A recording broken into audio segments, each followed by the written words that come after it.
Captain Minjun Park stared at the massive structure floating in the darkness of space. His research vessel had been exploring the outer edge of the solar system for 3 months. But nothing prepared him for this. Ard. The object was enormous. Easily the size of Earth's moon, and it was covered in strange symbols that seemed to glow faintly in the starlight. "Captain, we're getting readings from 2 more structures," said Dr. Sarah Chen from her station. The xenoarchaeologist's voice was shaking with excitement. "They're identical to this one. They're positioned in a perfect triangle around the solar system." Minjun felt his heart race. His crew had discovered old alien technology before, but this was different. These structures were ancient beyond measure, and they had been sitting at the edge of humanity's home system all along. Nobody had ever detected them because they were completely dormant, running on some kind of low-power mode that made them almost invisible to sensors. "Ji-won, can you make sense of those symbols?" Minjun asked. The linguist, Ji-won Kim, was already working at her console. Her fingers moved quickly across the holographic display as she ran the symbols through every translation program humanity had developed. For several minutes, there was only silence on the bridge. "Captain, I'm getting something. The translation matrix is responding to these symbols. Whatever language this is, it's built on mathematical constants. It's designed to be understood by any intelligent species." "What does it say?" Minjun moved closer to her station. Ji-won's face had gone pale. "It says, Protected Sanctuary, and there's a date stamp." "Captain, if I'm reading this correctly, these structures have been here for over 50,000 years. The bridge fell silent. 50,000 years ago, humans were still learning to make stone tools.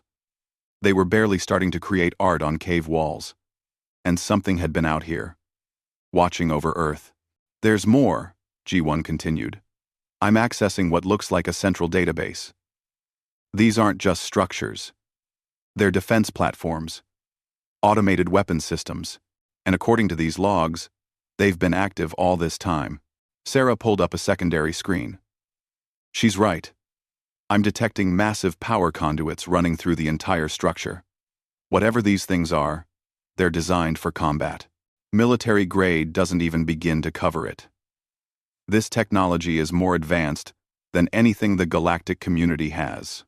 Minjun's mind raced. Humanity had joined the galactic community only 30 years ago. They were considered newcomers, primitives, who had barely figured out faster than light travel. Every other species in the galaxy had been traveling the stars for thousands of years. Humans were always playing catch-up, always being talked down to by species who had been building empires while Earth was still in its Bronze Age. And now they discover that something had been protecting humanity all along. "Ji-won, who built these platforms?" Minjun asked. The linguist worked in silence for several minutes. When she finally spoke, her voice was barely a whisper. "They call themselves the Architects. I'm pulling up historical records now. Captain, the Architects were a civilization that existed millions of years ago. They were the most advanced species the galaxy had ever seen. Then, they disappeared. Every species in the galaxy has myths about them, but nobody has ever found any real proof they existed. Until now," Sarah said. "Why would they protect Earth?" Minjun wondered aloud. "We didn't even exist when they built these things." G1 pulled up more data. "I'm finding something. It looks like a mission log. The Architects sent survey teams throughout the galaxy, looking for worlds with potential. They found Earth during the last ice age. There were primitive humans living in small groups, struggling to survive. The Architects watched them for decades." She paused, reading through the translated text. "They saw something in early humans. The logs mention how humans showed remarkable compassion even in the harshest conditions, how they created art and music even when they were starving, how they asked questions about the stars even when they should have been focused only on survival. The Architects decided that humanity had potential to become something special, but only if they were allowed to develop naturally, without interference. So they built these platforms to protect us. Minjun said. To make sure nobody destroyed us or interfered with our development. Exactly, G1 confirmed. And according to these logs, the platforms have been working perfectly. They've destroyed 7 different asteroid impacts that would have caused extinction events. They've neutralized 3 different alien probes that got too close to Earth. They even stopped a Kryn survey ship from landing on Earth about 2,000 years ago. Sarah laughed in disbelief. The Kryn Empire has been claiming they discovered the Sol system first. They've been using that as justification to demand trade concessions from Earth. And this whole time, these platforms were the only reason their ancestors didn't colonize Earth before humans developed spaceflight. Minjun walked to the main viewport and stared at the massive platform. These things have been our guardian angels, and we never knew. There's something else, Captain, G1 said. Her tone had changed. She sounded worried now. The platforms are failing. They were designed to run for 100,000 years. But they've been running on emergency power for the last 10,000. Multiple systems are offline. The only reason they're still functioning at all is because the architects built in massive redundancy. What happens when they fail completely? Minjun asked, though he already knew the answer. Then humanity is on its own, G1 said. And according to these logs, that was always the plan. The architects believed that if humanity survived long enough to reach the stars on their own, without help and without being destroyed, then they would be strong enough to stand with any species in the galaxy. Sarah was scanning the platform's power systems. Captain, our arrival has triggered something. The platforms are drawing power from our ship's reactor. They're trying to reactivate. Free. On our Reddit. Activate. Alarms started blaring across the bridge. Minjun rushed back to his command chair. Report! The platform is broadcasting on all galactic frequencies. The communications officer reported. It's an automated message. Captain, everyone in the galaxy is going to know about this. Minjun closed his eyes. Humanity had been protected in secret for 50,000 years. Now, in a single moment, that secret was gone. Every species in the galaxy would know that primitive humanity had been shielded by the most advanced technology in galactic history. They would know that the legendary architects had chosen Earth as special. Some species would be fascinated. Others would be jealous. And some would see humanity as a threat that needed to be dealt with before they could access the full power of their inherited guardians. G1, how long until the platforms are fully operational? Minjun asked. At current power restoration rates, at least 3 weeks, she replied. Minjun looked at his crew. They had made the most important discovery in human history. And it might also be the most dangerous. The galaxy was watching now, and humanity's forgotten protector was waking up. The question was whether the galaxy would give humanity those 3 weeks, or whether they would come to take the platforms by force. Send a message to Earth Command, Minjun ordered. Tell them everything, and tell them to prepare for company. Ambassador Krell, of the Vorian hierarchy, received the broadcast while attending a routine trade negotiation on the neutral station Epsilon Prime. The Vorians were tall, elegant beings with silver skin and 3 eyes. They prided themselves on being the most cultured and refined species in the galaxy. They had been traveling the stars for over 20,000 years, and they looked down on younger species with barely concealed disdain.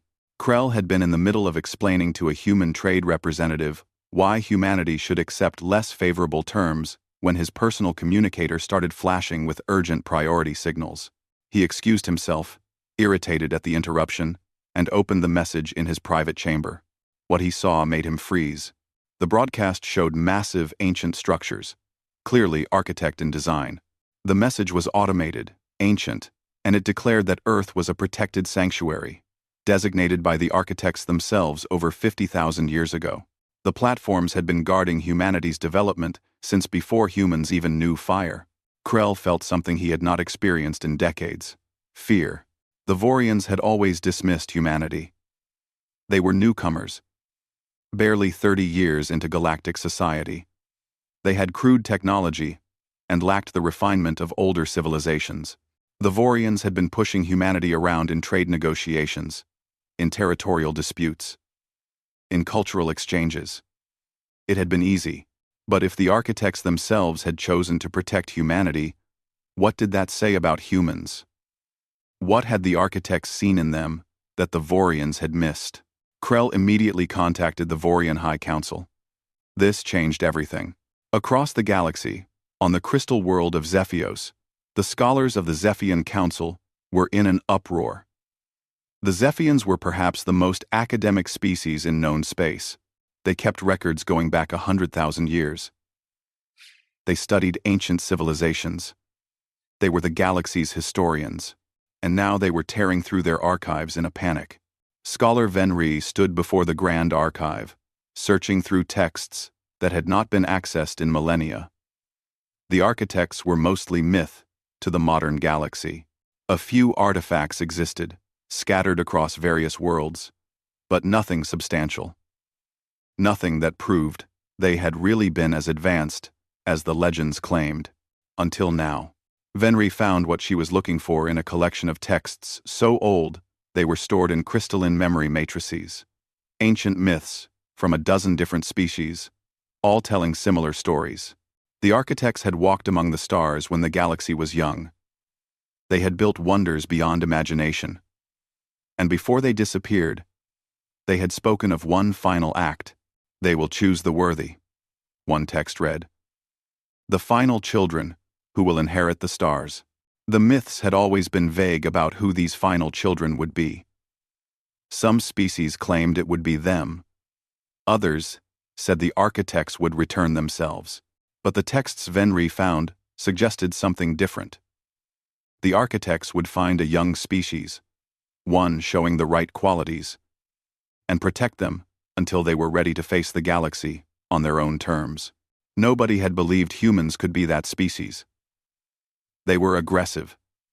They came from a death world where everything was trying to kill them. They had fought wars among themselves right up until they achieved space flight. They were the opposite of what most species thought the architects would value.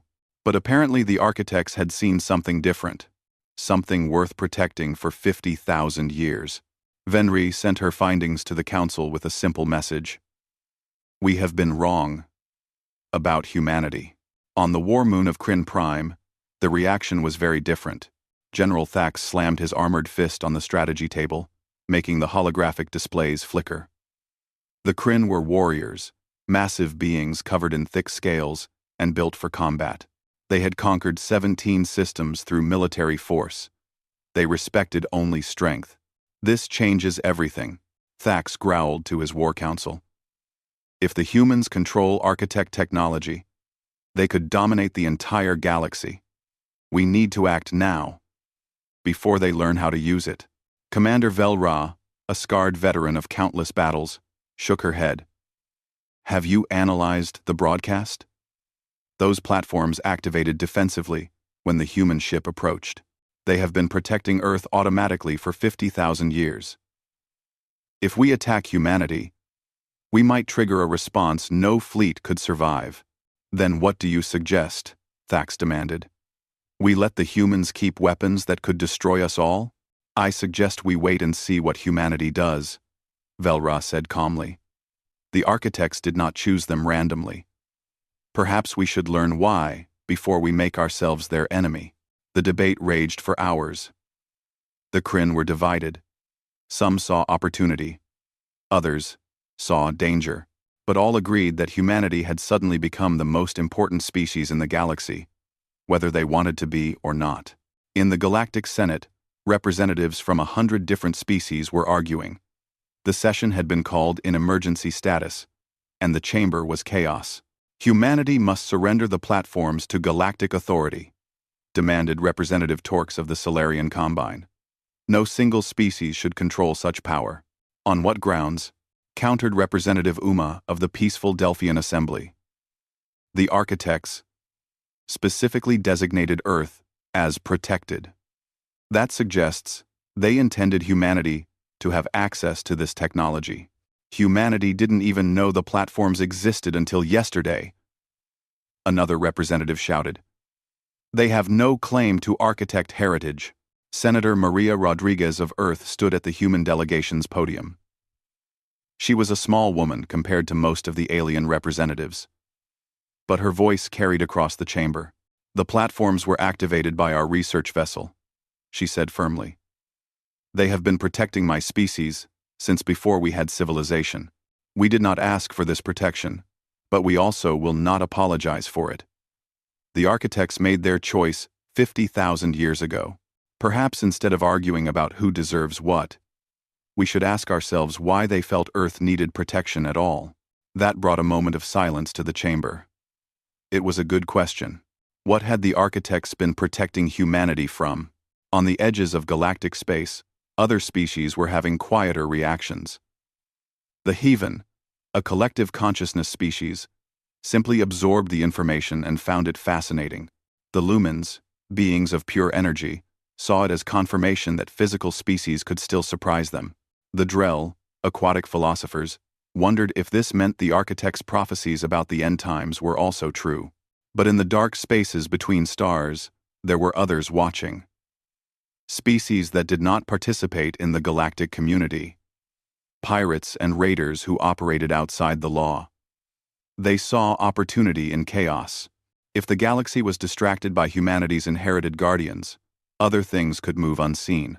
And far, far away, beyond the edge of explored space, something else took notice of the ancient platforms broadcasting across the galaxy. Something that had been waiting in the dark for a very long time. The broadcast had been like a beacon, announcing that the architect's final defense was activating, which meant the architect's final children were finally ready. Ready or not, it was time. Back on Epsilon Prime, Ambassador Krell made his decision. He would recommend to the Vorian hierarchy that they change their approach to humanity immediately. Not because the Vorians feared the platforms, though they did, but because if the architects had chosen humanity as their inheritors, then perhaps the Vorians had been blind to something important. Perhaps it was time to stop looking down on humanity and start trying to understand them. All across the galaxy, similar calculations were being made. Humanity had suddenly become the center of galactic attention, and nobody was quite sure what that meant for the future. But everyone agreed on one thing. Earth was no longer a backwater world on the edge of civilized space. It was now the most important planet in the galaxy, and that meant humanity's quiet development was over. The galaxy was watching now, and it was waiting to see what humanity would do with their forgotten protector. The emergency session of the United Earth government had been going for 12 hours straight, and tempers were running high. President Chen Wei-Ming looked exhausted as he listened to yet another representative demand action. We should claim ownership of the platforms immediately, insisted General Brooks from Earth Defense Force. If we show any weakness now, the galaxy will take them from us. Claim ownership of technology we don't understand? Countered Science Minister Adeyemi. We can barely keep our own ships running. These platforms are millions of years beyond our current capabilities. We need time to study them, not turn them into a political statement. Time is exactly what we don't have, said Minister Park Soo-jin, the Foreign Relations Coordinator. I've received 17 formal communications from different galactic governments in the last 6 hours alone. Some are offering friendship and cooperation. Others are thinly veiled threats, and at least 5 are demanding we surrender the platforms to galactic authority for safekeeping. President Chen rubbed his temples. What does Captain Park's team report about the platform's current status? Minister Adeyemi pulled up a holographic display. The platforms are at 40% power and rising slowly. But the restoration process is delicate. If we try to rush it or interfere too much, we could damage systems we don't know how to repair. Captain Park estimates we need at least 3 weeks for full restoration. Maybe longer. 3 weeks. General Brooks repeated. That's a long time to be vulnerable. We're always vulnerable compared to the rest of the galaxy, President Chen said quietly. These platforms don't change that. They just make it more obvious. On Min Jun's research vessel, now stationed beside the massive Architect platform, G1 had been working non-stop to translate more of the ancient records. What she was discovering kept getting more disturbing. "Captain, you need to see this," she called out. Min-jun came to her station immediately. He had learned to recognize that tone in her voice. It meant she had found something important, and probably troubling. "I've been going through the architect's mission logs," G1 explained. The platforms weren't just meant to protect humanity from random threats like asteroids or early alien contact. They had a specific purpose. She pulled up a translated document. The text was ancient, but the translation matrix made it readable. "The architects detected something," G1 continued. "They called it the Silence. According to these logs, it's an ancient force that moves through the galaxy, consuming entire civilizations. The architects fought it for thousands of years, but they couldn't defeat it. They could only slow it down." Min-jun felt his blood run cold. They built these platforms to protect humanity from this silence? "More than that," G1 said. "The architects believed humanity had the potential to actually defeat the silence. They saw something in early humans, some quality that their own species lacked. They protected Earth because they believed that if humanity was given time to develop naturally, they would become the species that could finally end the threat." Sarah Chen, who had been listening, spoke up. "That's insane. We can barely defend our own solar system. How are we supposed to defeat something that destroyed the architects?" "I don't think the architects expected us to do it alone," Ji-won said. "But they believed we had a crucial piece of the puzzle. Some quality or capability that would be essential. The logs mention humanity's ability to combine compassion with survival instinct, our capacity for hope even in desperate situations, our stubborn refusal to give up even when logic says we should, our Deathworld heritage," Min-jun said softly. "Exactly," Ji-won confirmed. "The architects came from peaceful worlds. Most galactic species did. They never had to fight for survival the way humanity did. When they encountered the silence, they couldn't match its ruthlessness. They were too civilized, too unwilling to make the hard choices. But humans," Sarah said, understanding. "We come from a world where everything tried to kill us. We learned to be both compassionate and ruthless. We can cooperate beautifully, but we also know how to fight when there's no other choice. The architects believed that balance was the key," Ji-won said, "and they protected us until we could reach the stars and use that quality on a galactic scale." Min-jun stared at the translated logs. Humanity had always wondered why they seemed different from other galactic species. Why humans were more aggressive, more adaptable, more willing to take risks. Now they knew. It wasn't a flaw. It was exactly what the architects had been waiting for.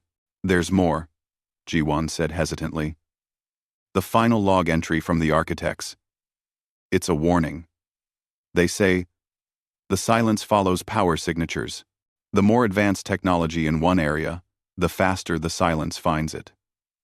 These platforms have been running on minimal power specifically to avoid detection. But now that we've started restoring them, we've created a beacon." Min-jun finished. "We've told the silence exactly where to find Earth." The bridge fell silent. They had made the most important discovery in human history, and it might have just painted a target on humanity's back. "How long?" Min-jun asked quietly. "The architect's calculations suggest the silence would detect a power signature like this within weeks or months," Ji-won said. "Not years. We don't have time to fully prepare." Min-jun's communicator chimed. It was a priority signal from Earth Command. He opened it and felt his heart sink. "Captain Park," Admiral Stevens' face appeared on the screen. "We have a situation. Long-range sensors have detected a fleet approaching the solar system. Multiple species. Coordinated formation. It's a coalition armada, and they're not responding to our hails." "How long until they arrive?" Min-jun asked. 4 days, the Admiral replied. "And Captain, this isn't a diplomatic mission. Intelligence suggests several member species are convinced humanity is too dangerous to possess architect technology. They're coming to either seize the platforms or destroy them. Min Jun looked at his crew. 4 days until the galaxy came to take away their protector. And somewhere in the dark beyond the stars, the silence was probably already on its way.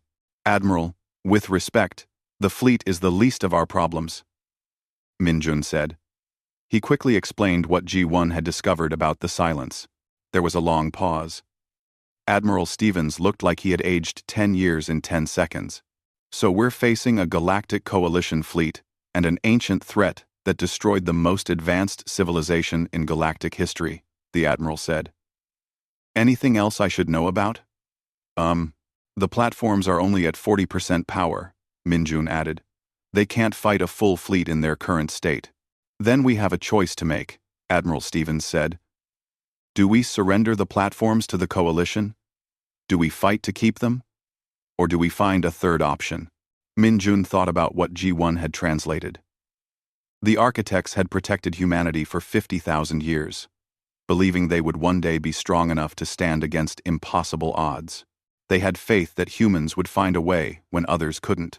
I think I know what we need to do, Min Jun said.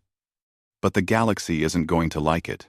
They already don't like us, the Admiral replied. Tell me your plan. As Min Jun explained his idea, he could see the doubt on the Admiral's face. It was risky. It required trusting that the galaxy would make the right choice when given all the information. It meant making humanity incredibly vulnerable at exactly the wrong moment. But it was also the most human solution possible. Not conquest. Not surrender. Something in between that only a species from a death world would be crazy enough to attempt. You're right, Admiral Stevens said when Min Jun finished. The galaxy isn't going to like this. But do it anyway. If the architects believed humanity was special, let's show them why. Min Jun closed the communication and looked at his crew. They had 4 days to prepare for the most important moment in human history. 4 days until humanity would have to prove they deserved their forgotten protector. 4 days until they would show the galaxy what it really meant to be human. Admiral Kress stood on the bridge of her flagship, the Determination, and watched the blue marble of Earth grow larger on her view screen. Behind her ship stretched a fleet of over 300 vessels from 20 different species. The coalition had come together quickly, united by fear and uncertainty about what humanity might do with architect technology. Kress was Solarian, a species known for their logical approach to problems. She didn't hate humanity. She actually found them interesting. But she also understood that power without wisdom was dangerous, and humanity was still very young as a galactic species. They had been in space for barely a generation.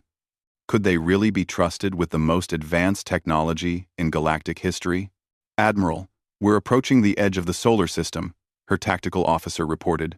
Still no response to our hails from Earth. Keep trying, Kress ordered. And keep all weapon systems on standby. I want to resolve this peacefully, if possible. That was when every screen on every ship in the fleet suddenly activated.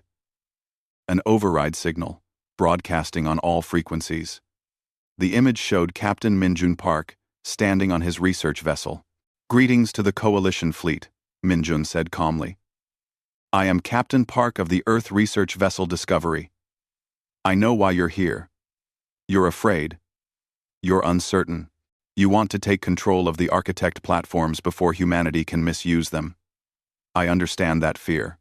It's reasonable. Kress leaned forward, interested despite herself. But I need you to understand something, Min Jun continued. We didn't ask for these platforms. We didn't seek out architect technology to gain power over the galaxy. We were exploring our own solar system, and we found something that had been protecting us for 50,000 years without us even knowing. The image shifted to show the translated architect logs. Min Jun. Let the Coalition fleet see everything. The records of why Earth was chosen. The observations of early humans showing compassion and creativity even in the harshest conditions. The architects' belief that humanity had the potential to bridge the gap between survival instinct and civilized cooperation. The architects saw something in us, Minjun said. Not because we're better than other species, but because we're different. We come from a world that tried to kill us every day. And somehow, we learned to be kind anyway. We learned to help each other, to create art and music, and ask questions about the stars, even when we should have been focused only on surviving. The broadcast showed more logs. The truth about the silence, the ancient threat that had destroyed the architects and countless other civilizations. The warning that it would be drawn to large power signatures. The architects protected us because they believed we would one day be able to face the silence. Minjun explained. Not alone. Never alone. But as part of something larger. They gave us time to develop naturally because they thought our unique combination of compassion and ferocity might be the key to finally defeating this threat. Cress felt her confidence waver. This was not what she expected. She thought humanity would threaten them, or demand recognition, or try to use the platforms to gain concessions. Instead, they were sharing everything, making themselves completely vulnerable. So here's what I'm offering, Minjun said. Complete access to the architect platforms for any species who wants to study them. Full cooperation on preparing for the silence. Shared knowledge of everything we've learned. We'll work together to understand this technology and face whatever's coming. There was a pause. Then Minjun's expression hardened slightly. But Earth remains sovereign. The platforms were placed here to protect humanity. We won't surrender our homeworld's defenses to galactic authority. That's non-negotiable. You can call that arrogance if you want. We call it survival instinct.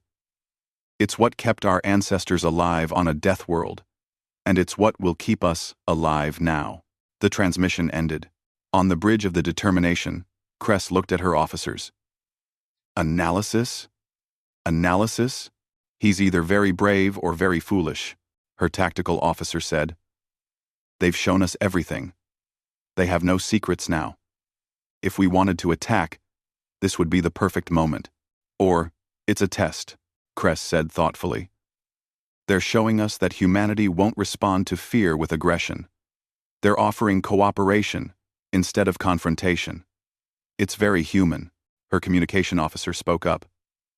Admiral, we're receiving multiple transmissions from other coalition ships.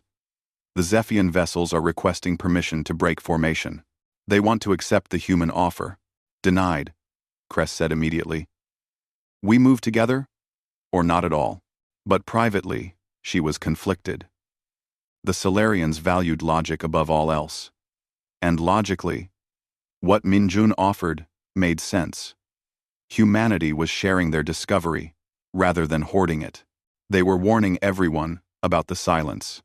They were asking for cooperation. The only thing they wouldn't surrender was Earth itself. And honestly, Cress couldn't blame them for that. Admiral. The tactical officer's voice was urgent. Multiple ships are breaking formation. The Kryn battle group is advancing on Earth independently. Cress swore in 3 languages. General Thax had been pushing for aggressive action from the start. Now he was going to force a confrontation, whether Cress wanted one or not. Get me General Thax immediately, she ordered. The Kryn general's scaled face appeared on her screen. I'm done waiting, Admiral. Humanity's vulnerability is a gift. We take the platforms now, before they become a threat. Stand down, General. That's an order. You command the coalition fleet, Admiral. You don't command the Kryn Empire. We're done talking. 17. The Usucation. Oh, Pardo. We're done talking. The transmission cut off. Cress watched helplessly as 20 Kryn warships accelerated toward Earth. On the Discovery, Minjun saw the Kryn ships approaching. His crew looked at him, waiting for orders. The platforms were only at 40% power. They couldn't fight 20 warships. Sir, should we raise the defensive barriers? Sarah asked. Not yet, Minjun said calmly. Let's see what the platforms do on their own. The Kryn ships entered the inner solar system, weapons charging. They broadcast a simple message: surrender the platforms, or be destroyed. Humanity's military response was immediate but futile. Earth's defense ships moved to intercept, but everyone knew they were outmatched. The Kryn had been warriors for 10,000 years. Humanity had been in space for 30. Then the architect platforms activated, but they didn't fire. Instead, a shimmering barrier appeared around Earth. It expanded rapidly, covering not just the planet, but the entire orbit out to the moon. The barrier was beautiful, like aurora lights frozen in space. It was also absolutely impenetrable. The Kryn ships opened fire. Their weapons were devastating, capable of cracking planets. The barrier absorbed every shot without even flickering. It wasn't deflecting the energy. It was simply negating it, making it cease to exist. Incredible, Sarah whispered. The platforms are running at 40% power, and they're still invincible. Min-jun activated a broadcast to the entire coalition fleet. As you can see, the platforms are defensive in nature. They don't attack. They protect. The architects didn't build weapons of conquest. They built shields for those who needed time to grow strong enough to protect themselves. Admiral Kress watched the Kryn attack fail completely. She made her decision. Fleet order, she announced. All ships stand down. Do not engage Earth or the platforms. Any ship that does will be considered in violation of coalition authority. Most ships obeyed. The Kryn hesitated, then finally broke off their attack. The barrier remained. Proof that humanity could defend itself if necessary. Then something else appeared on every sensor in the system. Ships. Dozens of them. Hundreds. Emerging from faster-than-light travel at the edge of the solar system. But these weren't like any ships the galaxy had seen before. They were black, darker than space itself. They seemed to absorb light rather than reflect it. What are those? Kress demanded. On the Discovery, G1's face had gone pale. It's the silence. They've arrived. The dark ships didn't broadcast. They didn't communicate. They simply began moving toward Earth, and everything they passed seemed to dim. Stars behind them looked fainter. Energy readings dropped. It was like they were draining the life out of space itself. Admiral Kress, Min-jun broadcast to the Coalition flagship. You came here to decide if humanity deserved these platforms. You came here to judge if we were worthy of architect protection. Well, the universe is about to give you an answer. The barrier around Earth dropped. What are you doing? Sarah asked in shock. Showing them what the architects saw in us, Min-jun replied. He broadcast to every ship in the system, human and alien alike. The silence is here for all of us. We can fight each other over who gets to control ancient technology, or we can fight together against a threat that doesn't care about our politics. Your choice. Admiral Kress stared at the approaching dark fleet. She looked at her tactical display showing Earth's barrier had dropped, leaving humanity completely vulnerable. They had given up their perfect defense. To give the coalition fleet a chance to choose the right side. All ships, Kress broadcast, form defensive formation around Earth. We fight together. Not every ship obeyed. Some broke formation and fled. But most stayed. Including, after a long moment, the Kryn battle group. General Thax's voice came over the communication channel. Humans are insane. But by the void, they're brave. Kryn fleet will fight beside you. The dark ships of the silence continued their approach. An ancient threat that had destroyed the greatest civilization in galactic history was coming, and humanity's response was to drop their shields and trust that others would fight beside them. It was possibly the stupidest tactical decision in military history. It was also the most human thing they could have done. The combined fleet formed a defensive line between Earth and the approaching darkness. Admiral Kress found herself commanding not just her coalition forces, but working alongside human and Kryn commanders in a battle formation that would have been unthinkable just hours ago. Tactical analysis? She asked her science officer. Nothing concrete, Admiral. The dark ships don't register normally on sensors. They seem to exist partially outside normal space. Energy readings are inconsistent. We're detecting massive power signatures, but also complete voids where readings should be. On the Discovery, G1 was frantically going through the Architect databases, looking for anything that might help. Captain, I found combat records from the Architect's war against the Silence. These aren't ships in the traditional sense. They're automated weapons, left behind from a war that ended millions of years ago. The civilization that created them is long gone. But the machines just keep following their final orders. What were their orders? Minjun asked. Consume. Assimilate. Eliminate anything that reaches advanced technological development. The Silence was apparently created as a weapon during some ancient galactic war. When their creators disappeared, the machines just kept going. Sarah was scanning the dark ships as they approached. That's why the Architects couldn't defeat them. You can't negotiate with automated systems. You can't make peace with machines following a program. The first wave of dark ships entered weapons range. The Coalition fleet opened fire. It was like shooting at ghosts. Energy weapons passed through some ships without effect. Kinetic projectiles hit others and simply disappeared. A few dark ships took damage, but it was random, inconsistent. There was no pattern to what worked. They're adapting, Kress realized with horror.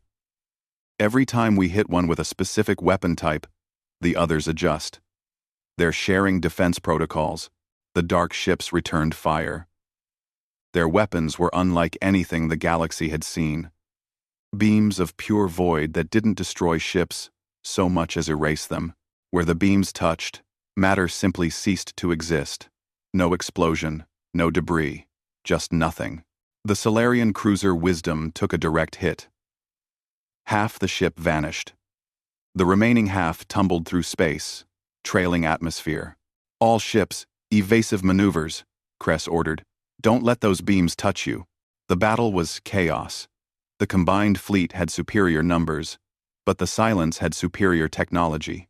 Ships were being erased faster than they could retreat. The Kryn fought with their usual ferocity, but even their heavy armor meant nothing against weapons that didn't destroy but deleted. On Earth, billions of people watched the battle through their screens. For the first time in 50,000 years, they could see the threats their forgotten protector had been silently defeating. And now that protector was only at 40% power, and the enemy was overwhelming. President Chen sat in the command center, watching his species' defense fleet get torn apart alongside their new allies. How long can they hold? Minutes, General Brooks said grimly. Minjun watched the battle and knew they were losing. The Silence was too advanced, too adaptable.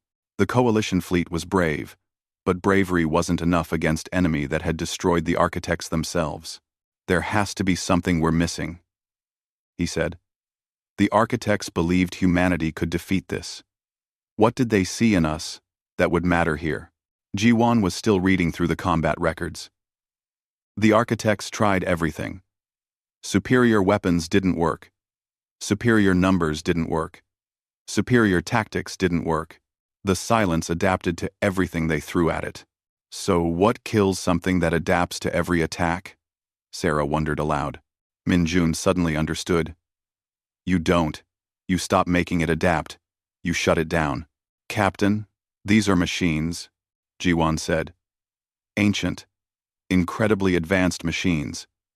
We'd need to hack their core programming, and we don't even understand how they function. No. But the Architects did, Minjun replied. Those platforms have been fighting the Silence for millions of years. They must have learned something. G1. Search the platform databases for shutdown protocols. Anything the Architects discovered about how to turn these things off, instead of destroying them. Ji-Won's fingers flew across her console. I'm finding references to command override systems. The Architects theorized that the Silence ships still respond to their original creators' shutdown codes. But the codes themselves are lost. The civilization that built the silence is extinct. Then we figure out the codes, Minjun said. How would an ancient civilization program a shutdown command into automated weapons? Sarah joined the search. It would need to be something the machines could recognize instantly, but enemies couldn't duplicate. Some kind of signature or pattern, unique to their creators. Outside, the battle was getting worse. More ships vanished in beams of void. The Dark Fleet was pushing through the defensive line. They would reach Earth in minutes. Got something, G1 shouted. The architects did analysis on captured silence technology. The shutdown codes are based on quantum resonance patterns. Each ancient civilization had a unique quantum signature in their technology. The silence ships are programmed to shut down if they detect their creator's specific quantum pattern. But we don't know what that pattern is, Sarah said. No, G1 agreed. But the architect platforms do. They've been analyzing the silence for millions of years. They have samples of the quantum signature. They just never had enough power to broadcast it at sufficient strength to affect the entire silence fleet. Minjun looked at the status display. The platforms were at 42% power now. Still not enough. How much power would they need? For the entire fleet? Full power. Maybe more. Captain, it's impossible. We'd need all 3 platforms operating at 100%, and we're weeks away from that. Through the viewport, Minjun could see one of the massive architect platforms. It had been silently protecting humanity for 50,000 years. Now, humanity needed it to do one more thing. Contact the other 2 platforms, Minjun ordered, and open a channel to Admiral Kress. When the Admiral's face appeared, she looked exhausted. Captain Park, unless you have a miracle, we're about to lose this battle. I have something, Minjun said. But it's going to require trust. The platforms can broadcast a shutdown code that will deactivate the silence. But they need more power than they currently have. How much more? All of it, Minjun said. Every ship in this system needs to connect to the platforms and feed them power, not just energy, but route your reactor cores directly through the platform's power distribution network. Kress stared at him. That would leave every ship completely defenseless. We'd be giving the platforms access to our core systems. If this is a trick, to take control of the fleet. If I wanted to take control of your fleet, I'd have done it when you showed up to disarm us, Minjun said. Admiral, the architects protected humanity because they believed we'd make the right choices. This is that choice. Trust us. Work with us. Or we all die fighting alone. Kress looked at her tactical display. More ships were disappearing. The Dark Fleet was minutes from Earth. She made her decision. All ships, this is Admiral Kress. Route your power systems through the architect platforms. Full cooperation with Earth's technical teams. If any species has a problem with this, you can leave now. No one left. Across the system, hundreds of ships from dozens of species began connecting their power systems to the ancient platforms. It was insane. It was dangerous. It was the kind of stupid, trusting decision that only a united fleet facing extinction would make. It was exactly what the architects had hoped for. The platforms began to glow. Power readings spiked dramatically as energy poured in from the entire fleet. 45%, 50%, 60%. The silent ships detected the power surge and accelerated their attack. They were trying to destroy the platforms before whatever was happening could complete. 70%, 80%. A Kryn battleship took a void beam meant for one of the platforms. General Thax's voice came over the channel. Keep going. Kryn don't run from fights. 90%. 95%. The platforms reached full power for the first time in 10,000 years. Then, they pushed beyond it, drawing on the combined strength of every ship in the system. Jiwan's hands moved frantically. I have the quantum signature. Broadcasting now. The platforms emitted a pulse. It wasn't visible, but every sensor in the system detected it. A quantum resonance pattern that matched the ancient civilization that had created the silence. broadcast at a power level that couldn't be ignored. The dark ships stopped. For a moment, nothing happened.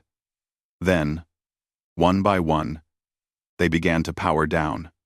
Their void weapons went silent. Their hulls stopped absorbing light. They became just ships, ancient and dead, drifting through space. The entire Silence fleet, defeated not by superior weapons, but by a shutdown code and the combined power of species that minutes ago had been ready to fight each other. The battle was over. On the bridge of the Determination, Admiral Kress collapsed into her chair. Around her, the crew was cheering. She opened a channel to the Discovery. "Captain Park," she said quietly, "I came here to disarm you. Instead, you saved us all." Min Jun smiled tiredly. "We didn't save anyone, Admiral. We did it together. That's what the architects were waiting for. Not for humanity to be strong enough to fight alone. For humanity to be brave enough to ask for help and wise enough to offer it." On Earth, President Chen watched the dark ships go silent. The immediate threat was over, but he knew everything had changed. Humanity had just proven themselves on a galactic stage. Not through conquest or threats, but through cooperation and trust. In the days that followed, the Coalition fleet didn't leave. Instead, they stayed to help. Scientists from a dozen species worked with Min Jun's team to study the dormant Silence ships. The Zephians sent their best historians to analyze the architect records. The Kryn offered military protection while everyone else focused on research. Admiral Kress formally apologized to humanity on behalf of the Coalition. "We came here in fear," she admitted, in a broadcast to the entire galaxy. "We were afraid of what humanity might do with ancient power. But we were wrong to judge you. The architects saw something in your species that we missed. You didn't use power to dominate. You shared it. You trusted us when we gave you no reason to. That's not weakness. That's strength we need to learn from." The Galactic Senate formally recognized Earth's sovereignty and humanity's right to the architect platforms. But more importantly, they invited humanity to join the Council of Elder Species, a position usually reserved for civilizations at least 10,000 years old. Humanity declined. "We're not ready," President Chen explained. "We're still learning, still growing, but we'll get there. And when we do, we'll take that seat. Until then, we'll keep being what the architects hoped we'd be: protectors, bridge builders, species who remember that cooperation is stronger than conquest." The platforms remained active, but humanity kept its promise. Any species who wanted to could study them. The technology was shared, not hoarded. The defensive systems protected not just Earth, but any ship in the solar system, regardless of species. And in the dark spaces beyond the galaxy, other automated fleets detected the quantum pulse and recognized the shutdown signal. They changed their courses, moving away from civilized space. The Silence was finally, truly silent. On the Discovery, Min Jun stood at the viewport and looked at Earth. His world, the planet that ancient beings had protected for 50,000 years because they saw potential in primitive humans struggling to survive. Ji-won joined him. "The architect's final log," she said quietly. "I finished translating it. Do you want to know what it says?" Tell me." "It says, 'We fade so that others may shine. We protect so that they may grow strong. And when they are ready, they will become what we could not. Not conquerors, but guardians. Not rulers, but teachers. The worthy do not take the torch. They carry it forward and light the way for those who follow." Min Jun smiled. "We'll try to live up to that. We have right side. We have Jun Kant's the redder. We have not on the Festot comment. We have not on the Festot. We have not on the Festot comment. And Perdig right. We have not on the Festot. We have not on the Festot comment. We have not on the Festot. We have not on the Festot." "I think we already have," Ji-won said. Humanity's forgotten protector had awakened. and humanity had answered by becoming protectors themselves. Not because they were the strongest, or the smartest, or the most advanced, but because when given the choice between hoarding power and sharing it, between fighting alone and asking for help, between domination and cooperation, they chose the harder path. They chose to be worthy of what they'd been given, and the galaxy was better for it.